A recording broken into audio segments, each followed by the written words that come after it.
அதிசயங்கள் செய்கிறவர் நம் அருகில் இருக்கிறார்.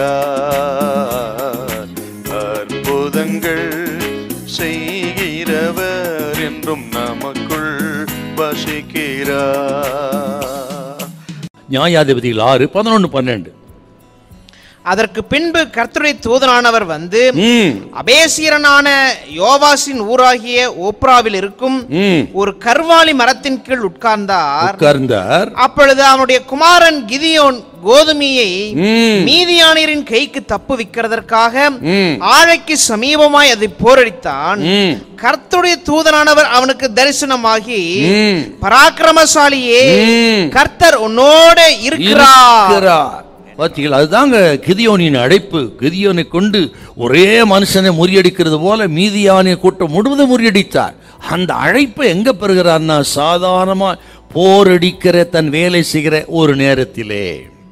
அப்புறம் தாவீது தன் ஆடுகளை வனாந்தரத்தில் மேய்த்து கொண்டிருந்த பொழுது தான் ஒரு நாள் சாமுவேல் அழைப்பு வந்தது. ராஜாவாக அபிஷேகம் பண்ணப்பட்டார் அப்படின்னு 1 சாமுவேல் 16:12 நம்ம வாசிக்கிறோம்.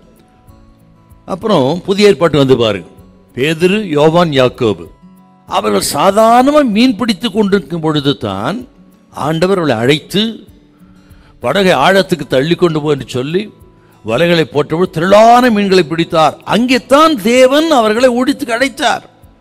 தங்கள் சாதாரண வேலைகளை செய்து கொண்டிருந்த பொழுது வழக்கம் போல். ஆகவே வழக்கம் போல் நடக்கிற நிகழ்ச்சி எல்லாத்தையும் நினைக்காதீங்க.